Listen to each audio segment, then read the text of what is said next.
La vérité sur la prière au lit.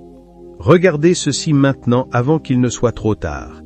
Et si l'endroit même où vous pensez vous rapprocher de Dieu émoussait discrètement votre esprit, affaiblissait votre concentration et vous privait des percées que le ciel attend de libérer? Dans cette vidéo, nous allons littéralement soulever les couvertures sur l'une des habitudes les plus négligées, mais spirituellement dangereuses dans la vie chrétienne.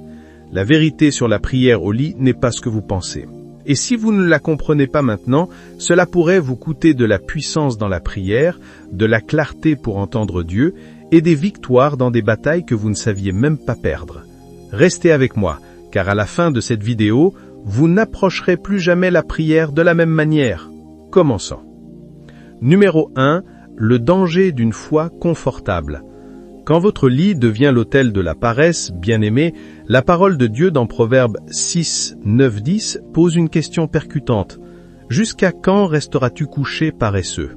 Quand te lèveras-tu de ton sommeil? Un peu de sommeil, un peu d'assoupissement, un peu de repos les mains croisées. Ce verset n'a pas pour but de nous priver de repos. Dieu a créé le repos et même institué le sabbat. Mais c'est un avertissement. Que le confort, s'il n'est pas maîtrisé, peut devenir un cercueil spirituel. Il n'y a rien d'intrinsèquement mauvais à prier au lit.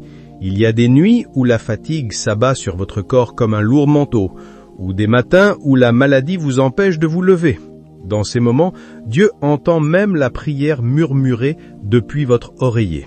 Mais le danger survient lorsque le lit cesse d'être un lieu de repos pour devenir votre sanctuaire permanent, remplaçant l'autel, le lieu de prière, l'endroit intentionnel où vous menez une guerre spirituelle. La prière, mes frères et sœurs, n'est pas une berceuse, c'est une guerre. Aucun soldat au milieu d'une bataille n'oserait s'allonger sous une couverture, les yeux mi-clos, drivant, entre le monde des vivants et celui des rêves, pendant que l'ennemi complote aux portes. Voyez-vous, l'ennemi ne se soucie pas que vous priez au lit, si cela vous maintient dans une posture de passivité. Parce que, même si vos lèvres bougent, votre esprit peut être émoussé, votre esprit errant et votre cœur désengagé. La guerre spirituelle exige l'alerte d'un veilleur, la disponibilité d'un soldat et la concentration d'un chirurgien. Mais lorsque le corps est bercé dans les bras doux d'un matelas, l'ennemi sait que la distraction sera plus facile, la somnolence plus forte et l'engagement plus faible. C'est pourquoi Jésus se retirait souvent sur la montagne pour prier. Marc 1, 35 dit « Très tôt le matin, alors qu'il faisait encore nuit, Jésus se